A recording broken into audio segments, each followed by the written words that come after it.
세대당 평균 대지 지분이라는 개념만큼은 꼭 알고 가시라고 권해드리고 싶습니다. 이것만 알고 있어도 재건축이나 재개발 투자가 훨씬 쉬워질 겁니다.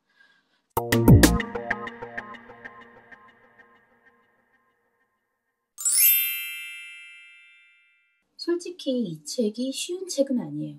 직접 자기가 숫자를 계산을 하면서 사업성도 비교하고 분담금이나 감정평가액을 추산을 해봐야 하거든요.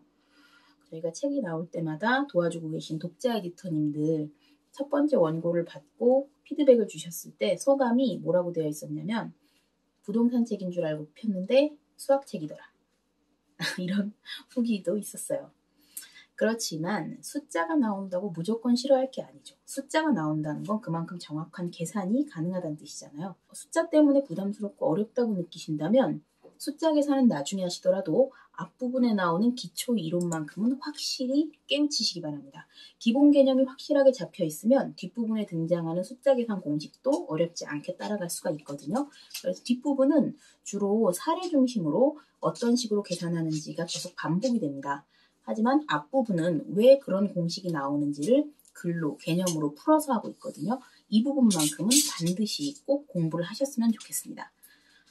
제가 추천드리는 가장 좋은 방법은 본인이 관심 있는 재개발 구역을 하나 정해놓고 이 책에 나온 방법에 따라서 해당 구역의 내용을 넣어가면서 차근차근 계산해 보시는 겁니다.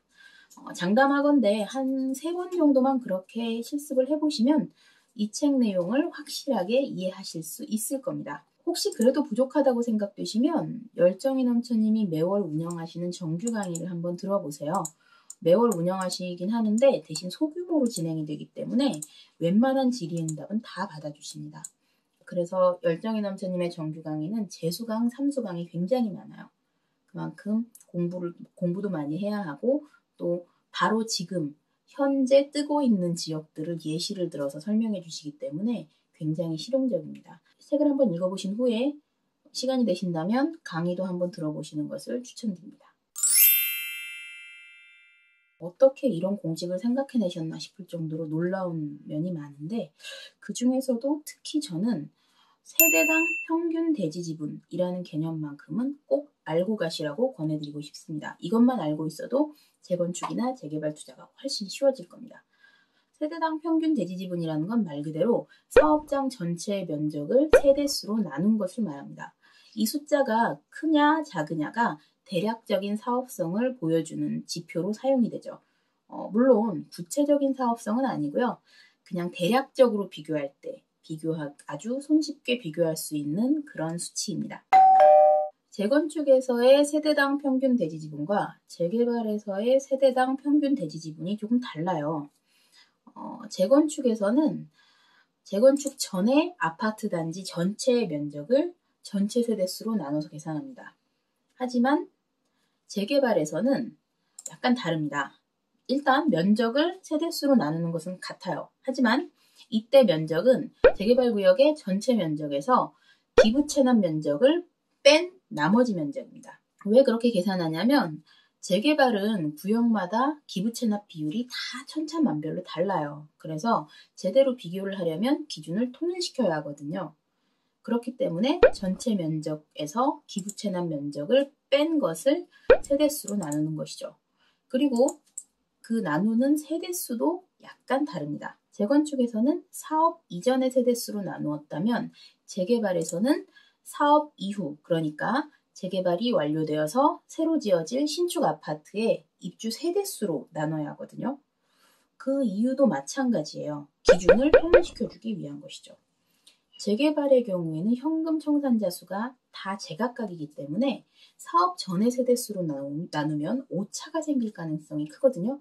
그래서 재개발에서의 세대당 평균 대지분 공식은 구역 전체 면적에서 기부 체납 면적을 빼고 이것을 다시 신축 세대수로 나눈다.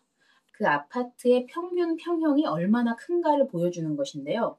쉽게 말해서 이 단지가 대형 평형 중심이냐, 소형 평형 중심이냐, 아니면 중형 평형 중심이냐 이런 것을 보여줄 수 있는 그런 지표입니다. 이것이 클수록 신축 아파트의 사업성도 상대적으로 높다고 볼 수가 있죠. 어떻게 그렇게 되는지 자세한 설명은 책을 참고하시면 좋을 것 같고요. 여기에서는 일단 숫자가 크면 사업성도 높을 가능성이 크다. 이렇게만 생각해 주시기 바랍니다.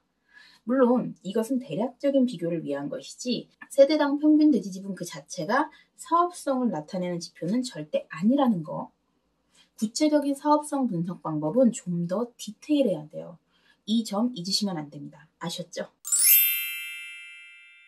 당연히 돈 되는 재건축 재개발 1권 노란 책입니다. 재건축과 재개발은 다른 듯하지만 기본 뿌리는 같은데요. 아주 기본적인 개념은 1권에서 더 자세히 다루고 있습니다. 그리고 함께 읽으면 좋을 두 번째 책은 부동산 강영훈 대표님의 부동산의 재개발 투자 스터디입니다. 재건축 재개발 투자에 접근하는 방식은 매우 다양한데요. 열정이 넘쳐님의 방식 외에 다른 투자 방식도 함께 공부해보면 입체적인 분석이 가능합니다. 함께 읽으시면 좋을 거라고 생각이 됩니다.